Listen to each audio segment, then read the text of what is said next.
Hi, welcome to IBC 2015. I'm Joe O'Halloran, Editor-in-Chief of Rapid TV News, and I'm here with Steve Reynolds, CTO of Imagine Communications. Steve, welcome to IBC. Now, new booth, packed booth. Does this reflect the broadcast industry? Well, I think it really says something about where Imagine's at, right? We've got a lot of innovation, we're doing a lot of new things, we're getting a lot of attention in the industry right now, and I think this reflects really the positioning that we have and the positioning that we want to have in the market. Do you think there's a general transition to IP? It's more than just hype these days. Oh, I think absolutely. It's moved beyond that stage of people talking about the idea, and we're now starting to see some real deployment projects that are moving in that direction, and not just towards IP as kind of a standalone technology, but really IP as part of a broader ecosystem. Here in the booth at IBC, we're showing a lot of what we've done with hybrid networking, so the ability to move seamlessly back and forth between the baseband SDI domain and into IP, and that's part of what I think has really started to accelerate things. The fact that customers can now see that there is a real path that gets them from baseband into an IP future. What particular benefits do these customers get from IP?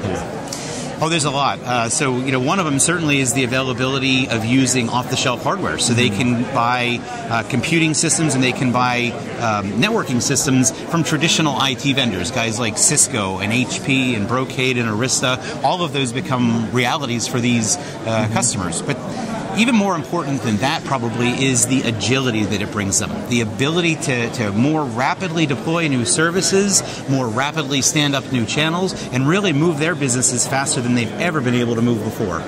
Do you think we're in an age of new workflows as all these technologies emerge?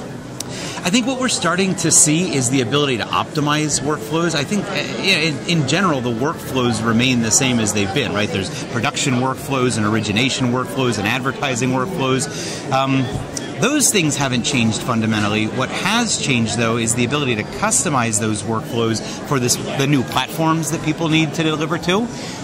So whether those are mobile platforms or IP delivery platforms, and really customize what they're doing using these more software-based workflow tools. There's a whole bunch of new technology, as you say, but what challenges do the operators and the users face in making best use of them?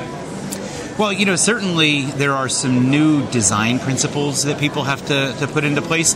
We're doing a fairly large deployment project right now that's an IP hybrid project, and one of the things that we probably didn't do early enough was come up with a timing architecture. The notion of using PTP to drive master clock through an IP system, and in fact across both sides of a hybrid system, is something that becomes really important. You've got to know where your master clock has come from. And so we've learned some lessons like that as we've done these early stage projects that we'll bring into future projects that we're doing, and we'll learn as we go, and we'll do better on every one.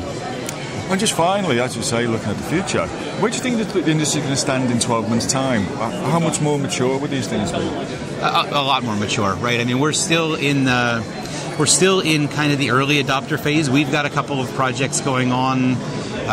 Most people know what we've been doing with ABC and Disney. That's representative of the kind of work that we're doing right now. But we expect over the course of the next 12 months to do a number of other launches like that. We've got a lot of projects in the pipeline right now. There's a lot of interest from some of the larger players in the ecosystem right now to move those things forward.